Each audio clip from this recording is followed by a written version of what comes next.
4월 5일 금요일 매일 성경 묵상 본문 말씀은 신명기 22장 1절에서 12절입니다. 신명기 22장은 이웃을 대하는 자세를 서술합니다.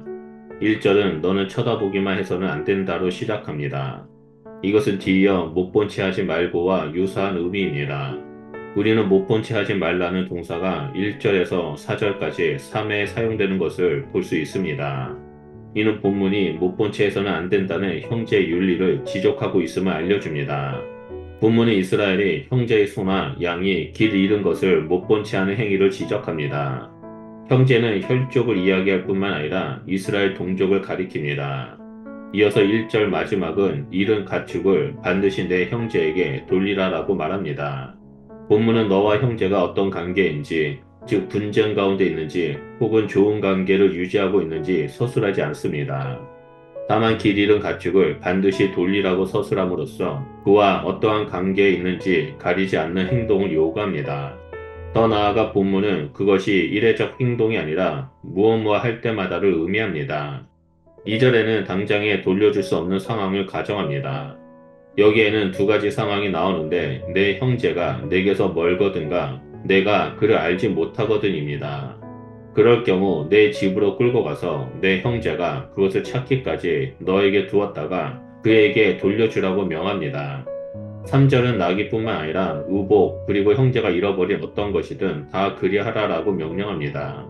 출애굽기 23장에서는 돌려주어야 하는 대상을 소와 나귀로만 나온다면 신명기는 대상을 가축에서 의복, 잃어버린 모든 것으로 확장합니다. 모세는 본문을 출애굽기 22장 7절에서 10절과 23절 4절에서 5절을 연결시킴으로써 임차인이 분실한 경우를 염두에 두고 반드시 돌려주라고 말합니다. 가난한 임차인이 빌린 것을 찾지 못하면 임대인에게 자신의 재산으로 배상해야 하기 때문입니다. 3절에는 그리하고가 세 차례 나와서 길 잃은 것을 목격하는 자가 반드시 도와주어야 함을 강조합니다. 4절은 나귀가 소가 길에 넘어진 것을 목격한 자에게 못 본 채 하지 말고 반드시 일으키라고 명령합니다. 1절에서 3절이 이웃에게 간접적으로 도움을 주는 경우를 말한다면 4절은 현장에서 발생한 어려움에 직접 도움을 주는 경우를 서술합니다. 본문은 도움이 필요한 사람의 신분이나 신분 정도를 언급하지 않으며 출애굽기 23장 5절과 대단히 유사합니다.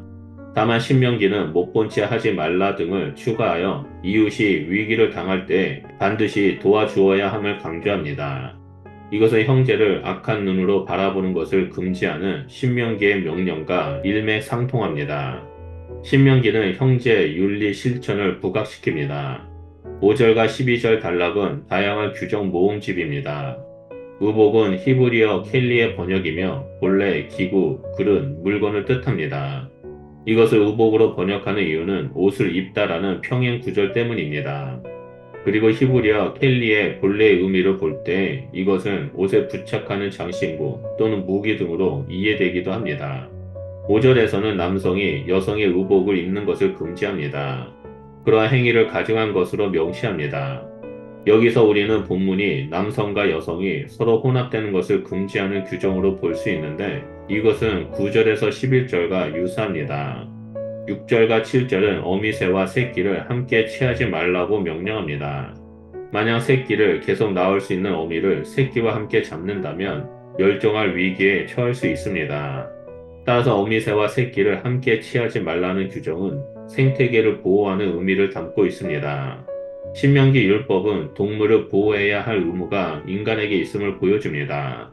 동물 보호 명령 뒤에는 내가 복을 누리고 장수하리라라는 약속이 나옵니다. 8절은 집을 건축하는 자의 의무를 묘사합니다. 만약 새 집을 짓는다면 집주인은 지붕의 기퉁이를 잇는 옹벽 역할을 하는 난간을 만들어야 합니다. 많은 경우 고대 이스라엘의 가옥은 2층으로 되어 있었습니다. 사람들은 2층에서 주로 거주하고 옥상에서 잠을 자는 등 다양한 생활이 그곳에서 이루어졌습니다. 옥상은 일반적으로 평평한 구조를 갖고 있었으므로 옥상에서 생활하다가 떨어져서 다치는 경우가 있었습니다. 따라서 본문은 사고를 미연에 방지하기 위해 지붕의 기퉁이를 이어 옹벽 역할을 하는 난간을 만들라고 명령합니다.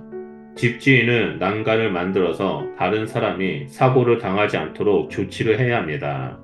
9절 이하는 섞지 말라는 명령입니다. 포도원에 두 종자를 섞어 씨를 뿌리는 행위를 금지하고 소와 나귀를 함께 묶어 농사 짓는 것을 금지하며 마지막으로 양털과 배씨를 섞어서 옷을 짜는 것을 경고합니다. 이러한 행위는 이방의 요소와 관련되어 있습니다. 마지막 규정은 레위기에서도 관찰할 수 있는데 여기서는 옷을 짜는 행위가 아니라 그것을 입는 것을 금지합니다. 오늘 본문 말씀은 하나님 나라의 공동체의 모습을 보여줍니다. 첫째, 먼저 길 잃은 이웃의 소를 챙겨주는 것. 잃어버린 습득물을 보관하다가 찾아주는 것은 타인의 마음을 살펴보고 배려하며 섬기는 것을 말합니다. 이것이 하나님 나라의 공동체로서 내 마음을 살피듯 민감하게 다른 사람의 형편을 이해하고 살피는 것을 말합니다. 둘째, 남녀를 구분하고 종자를 구분하며 동물의 종류를 구분하는 것은 모든 것을 구별하여 주신 하나님의 뜻, 창조의 질서를 인정하는 것을 말합니다. 하나님 나라는 하나님의 질서에 따라 운영이 됩니다. 무분별한 혼합주의의 위험성을 깨닫고 늘 하나님 뜻에 살아가는 하나님 나라의 모습을 보여줍니다. 셋째로 새와 새끼, 옥상에 난간을 만든다는 것을 통해 생명을 존중하는 삶에 대해 볼 수 있습니다. 새와 새끼 같은 하찮은 짐승도 그리고 옥상에 난간을 만든다거나 피해자에게 철저하게 배상하는 법 역시 서로의 생명을 존중하며 자비를 베푸는 것을 말합니다. 이럴 때 하나님께 복을 받고 장수할 것이라고 성경은 말하고 있습니다. 우리는 하나님 나라의 공동체로 부르심을 받은 백성입니다. 그러므로 우리는 공동체의 일원으로 서로를 존중하고 섬기며 하나님의 뜻에 따라 살아가는 자가 되어야 합니다. 하나님은 그럼 우리에게 복을 주시고 장수를 누리게 하실 것입니다. 그러므로 오늘 하루도 옆에 있는 분들을 사랑으로 존중하고 섬김으로 주시는 하나님의 축복을 누리는 주님의 백성이 되시기를 축원드립니다. 기도하겠습니다. 하나님, 오늘 본문 말씀을 통해서 하나님 나라의 공동체의 모습을 보게 해주셔서 감사드립니다. 오늘 말씀처럼 우리는 다른 사람들의 마음을 살펴보고 배려하며 나아가겠습니다.